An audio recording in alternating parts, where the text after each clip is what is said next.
ഇന്ന് നമ്മൾ വളരെ അത്യാധുനിക സംവിധാനങ്ങളിലൂടെ പോകുമ്പോൾ ഇതേപോലൊരു പഞ്ചർ ഒട്ടിക്കുന്ന സംവിധാനം കണ്ടപ്പോൾ, അതായത് നമ്മുടെ ഓർമ്മകളിൽ മാത്രമേ ഉള്ളൂ എന്ന് തോന്നുന്നു.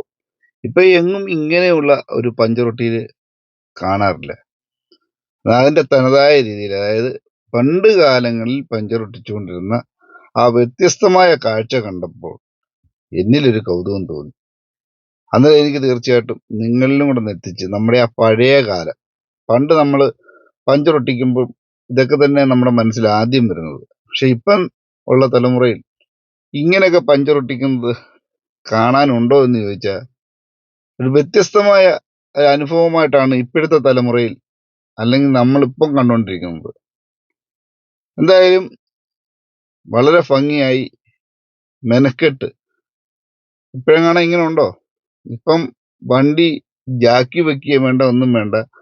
അന്നേരെ കുത്തി കമ്പി എടുത്ത് സാധനങ്ങളെടുത്ത് കളഞ്ഞ് തിരികേറ്റി നിമിഷ നേരം കൊണ്ട് ഞൊടിയിടയിൽ പഞ്ചറൊട്ടിക്കുന്ന കാലത്ത് ഇതേപോലെ മെനക്കെട്ടിരുന്ന് ആ തനതായ രീതിയിൽ ചെയ്യുന്ന ഈ മനുഷ്യനെ കാണുമ്പോൾ നമുക്കൊരു ബിഗ് സല്യൂട്ട് കൊടുക്കണ്ടേ? ആണിയൊക്കെ ഇളക്കി, അതെ, എത്ര ഭംഗിയായിട്ടാണ് ചെയ്യുന്നത്.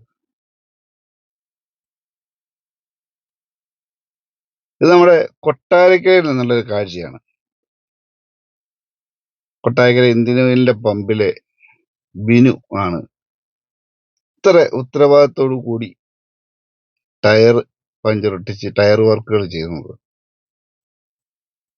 പഴയ കാലത്തേക്ക് എത്തിച്ച ബിനുവിന് നമ്മുടെ അച്ചയൻസ് മീഡിയയുടെ വക ഒരു ബിഗ് സല്യൂട്ട് തന്നെ കൊടുത്തേ പറ്റൂ.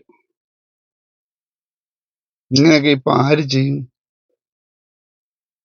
ഇങ്ങനെയൊക്കെ ചെയ്യാൻ അറിയാവുന്ന പഞ്ചറൊട്ടിക്കുന്നവരുണ്ടോ എന്നുള്ളത് തന്നെ സംശയമാണ്.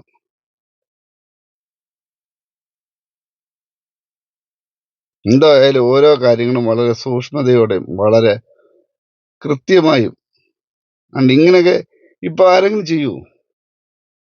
ഇല്ലെന്നാണ് എന്റെ വിശ്വാസം.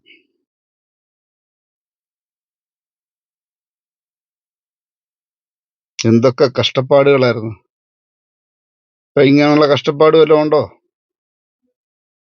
ടയർ അഴിക്കണ്ട, ടയർ ഇളക്കണ്ട, ഒന്നും ചെയ്യണ്ട.